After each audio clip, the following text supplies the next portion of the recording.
at, wherever the coaches are at, wherever I'm at, wherever the players are at, Coach Riley's charge is that everybody improves, and everybody's going to improve.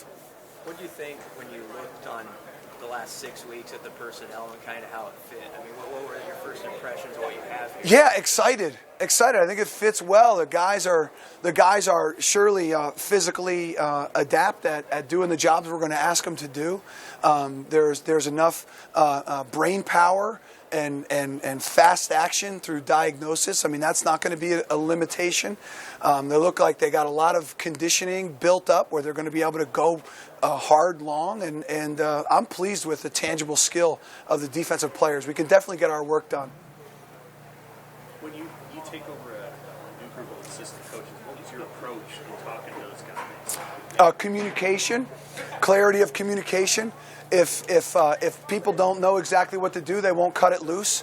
A lot of time together. We spent a lot of time together.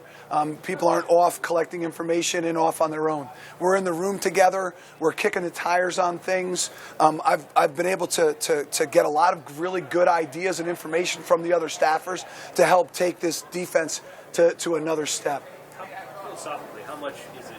Hey, this is a non-negotiable for me. I've got to have this way, and this part over here. Hey, you do it the way you got to do it. How much of there? What's the balance? Well, I think it depends on who you're talking to.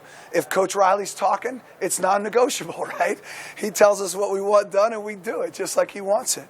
And as it relates to the defense, I think that there's a particular system that I've built, that I've worked in, that I've created, that there are things that I've experienced through positive and negative. You learn more lessons from getting victimized than not. So I've learned some lessons that they wouldn't have to learn. But then also, there's a lot of brain power in that room.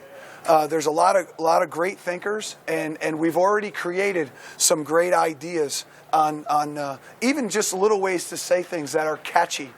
So we're definitely coming together and taking this system to a next step. You've known Bob Elliott for a long time. What made you want him to be a part of this right now? You look at the defensive staff, and you see a lot of energy. You see a lot of activity on the field. You see a lot of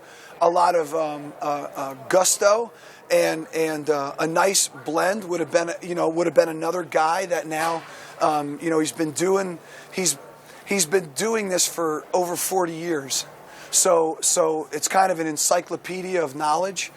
Somebody that you can play devil's advocate with, that has all this wealth of experience to kind of balance the room and offset it so it's not so heavily tilted in one particular area. Is he a good sounding board for you since you have such an extensive relationship? Better than good, and I'm not so sure it's my relationship with him. I think the man's a consummate professional. He's one of the toughest people I've ever met, and I think no matter who it was, that he would be communicating as the sounding board and be a wonderful resource there. You got some guys on the defensive line that are obviously going through a big change this offseason. I guess has that transition maybe been going great that you would hope, especially at spots like nose guard? Absolutely.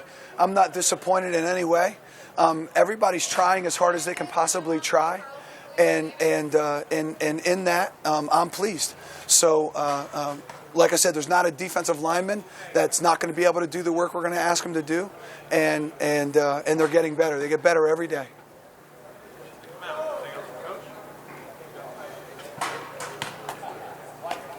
Thank you. Okay, clean. Easy. Okay, Thanks, sir. Appreciate it.